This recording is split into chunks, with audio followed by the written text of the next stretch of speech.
So we're a bit over time, but I'm the last speaker. I hope you give me a few more minutes.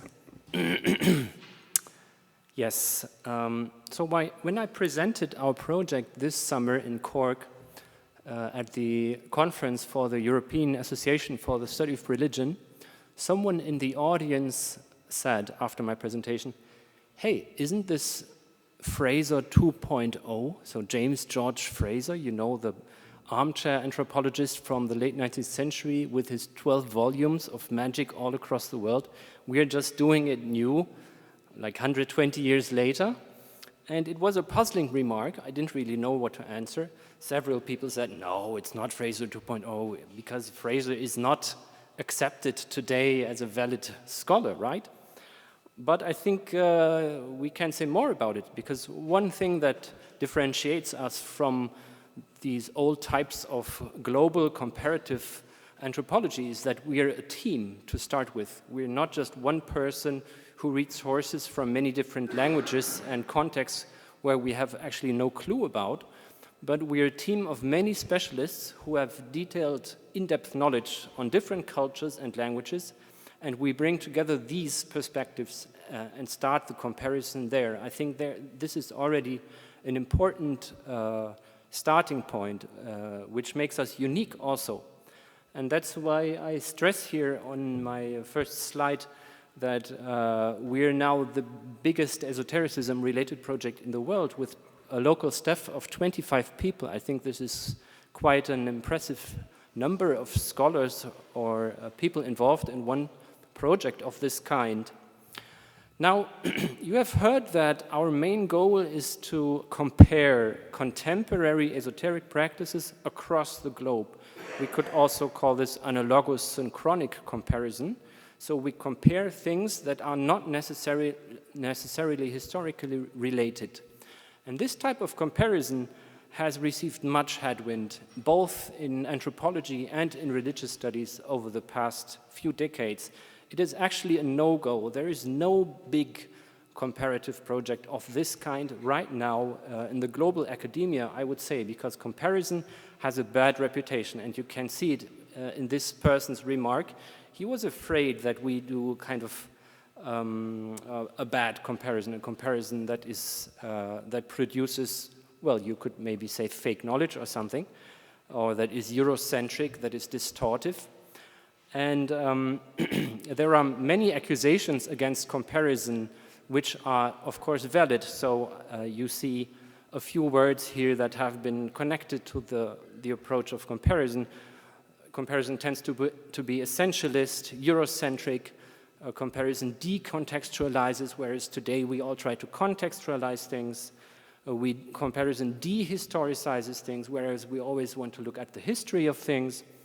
And usually people who compare so much data, they are intransparent when it comes to the choice of this data.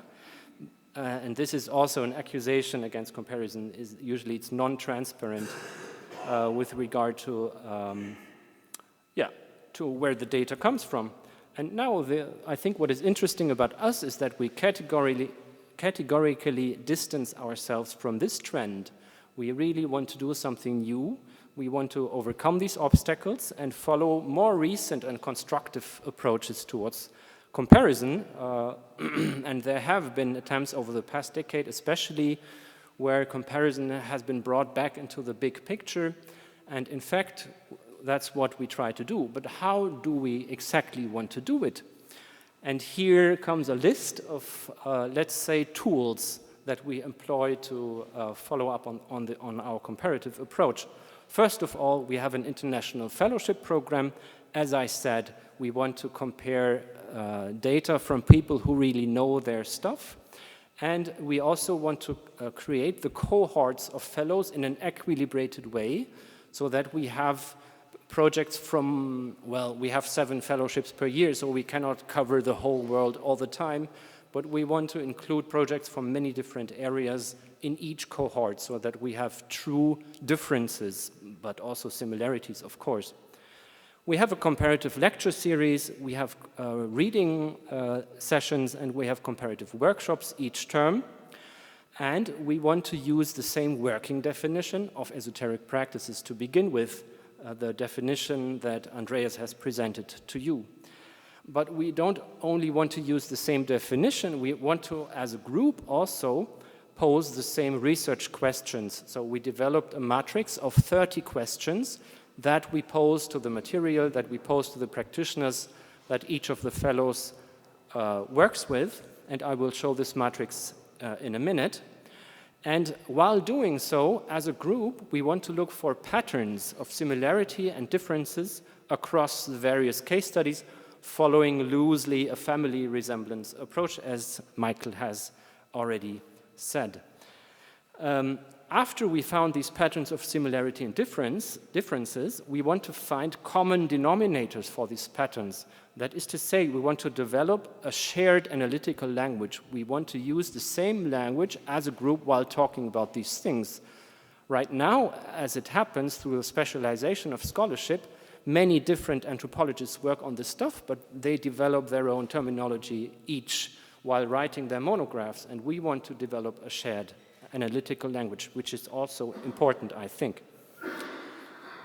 Now, the next step is writing texts together, and usually in the humanities, we're lone fighters. We write single papers, single monographs, but what we want to do is we want to ask, not force, but ask people to write papers together, because when you write stuff together, it's the next step towards true comparison, because you have to find shared formulations, sentences, paragraphs, arguments.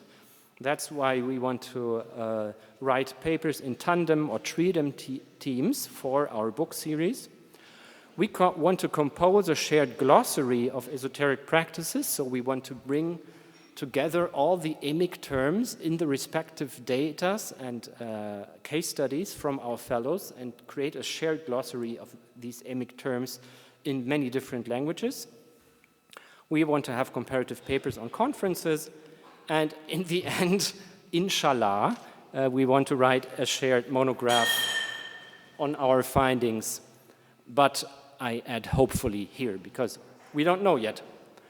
And now I will go over this very quickly. We have developed a question matrix with 30 questions. We divide it into 4 domains: the conceptual, the practical, the cultural, and the social. And I will only read one question from each domain so that you get an impression of what are the questions that we ask as a project. So from the conceptual domain, it's all about the concepts and terms that our practitioners use. We want to know what are the insider concepts, terminologies, and categories that you use to describe your practices in your respective native language. That's one of our first questions. In the practical domain, we are interested, what are the techniques that you actually practice? We want to compare practices, not just ideologies or theories. And for instance, what happens if your practice does not work? How do you deal with ritual failure? Do you document it? Do you do ritual diaries? These kinds of things. Do esoteric practitioners have quasi-empirical approaches? In the social domain, we're interested in where the people come from: class, ethnicity, gender, religion, and how they acquired their praxis knowledge. There are many different ways: teacher-pupil relationships, schools, self-training, autodidactics, even dream inspiration, etc. And in the cultural domain, we are interested, for instance, whether political or nationalist agendas play a role for the practitioners, or how they react to novel technologies. Do they use handy apps while doing their thing, for instance? And this matrix allows us to apply not only one tertium comparationis, that's the thing that we compare, but actually 30 different ones. So it's a multifactorial comparison, if you want.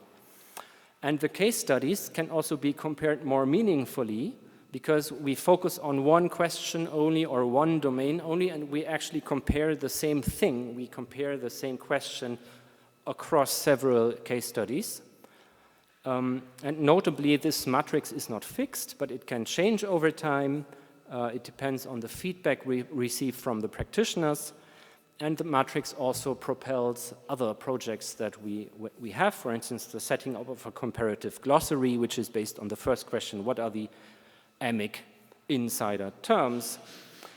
And now my final slide is just an overview of our current cohort of fellows. We currently have 11 fellows on board, and we hope that you get to know each other over the next days, our advisory board members and our fellows. We cannot introduce all the fellows now, there is no time, but just on time, our website has been finally published over the past weeks, and you can look up each fellow and each project on the website, and you see the website address is on top, so it's very easy to use. You can simply look up our fellows and our projects, and then approach them. We all have name badges. So, thank you for your attention.